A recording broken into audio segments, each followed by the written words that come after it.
एकाग्रता का रहस्य, शिव का उपदेश और मंत्रों की परीक्षा।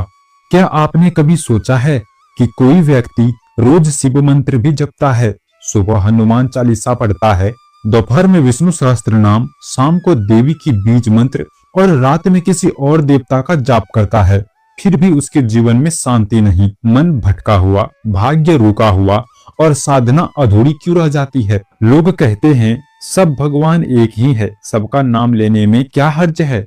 लेकिन क्या सच में ऐसा ही है, या फिर हर मंत्र का एक नियम, हर देवता की एक ऊर्जा और हर साधक की एक सीमा होती है? आज की यह कथा उसी रहस्य को खोलती है जिसे स्वयं भगवान शिव ने एक जिज्ञासु साधक को समझाया था। यह कहानी केवल कथा नहीं, यह आपके जप, भक्ति और भाग्य तीनों की दिशा बदल सकती है। हिमालय की तलहटी में एक गांव था। वहां रहता था देवदत्त, एक ईमानदार लेकिन अत्यंत भ्रमित साधक। देवदत्त रोज सुबह मंदिर जाता, लेकिन किसी एक देवता के आगे नहीं रुकता।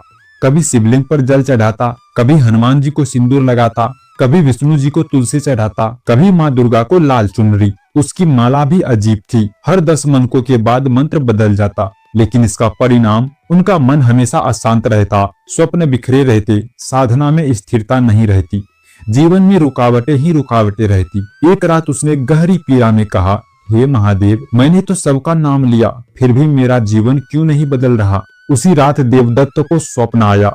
वह स्वयं को कैलाश पर्वत पर खड़ा देखता है, श्वेत भस्म में विभूषित, त्रिनेत्र खुले हुए। गंगा जटाओं से बहती हुई भगवान शिव उसके सामने प्रकट होते हैं।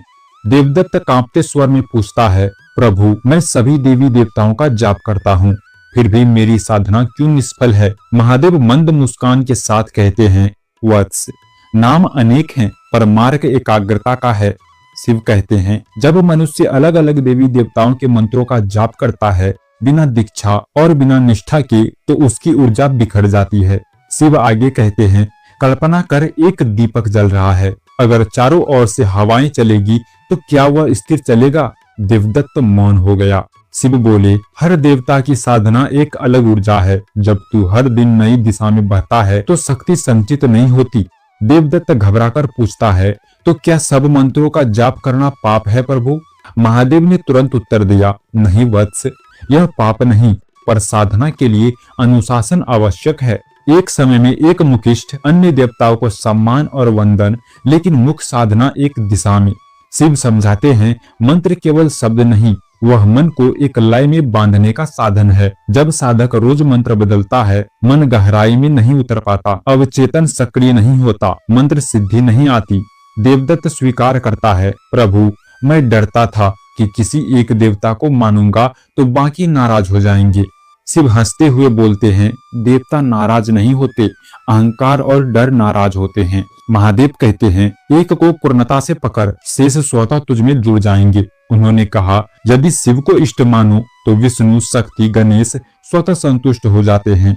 यदि नारायण को इष्ट मानो तो शिव रक्षक बन जाते हैं। इतने में देवदत्त की नींद खुली। देवदत्त ने निर्णय लिया, अब वह केवल ओम नमः शिवाय का जाप करेगा, नियम से, निष्ठा से और श्रद्धा से।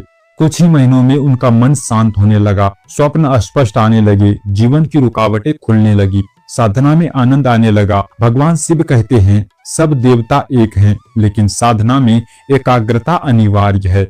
मंत्र बदलना नहीं, मन को स्थिर करना लक्ष्य होना चाहिए। एक इष्ट चुनना भक्ति को सीमित नहीं करता, बल्कि शक्ति को केंद्रित करता है। जो एक को पा लेता है उसे सब मिल जाते हैं, और जो सबको पाने दौड़ता है वह स्वयं को खो देता है। हर हर महादेव दोस्तों।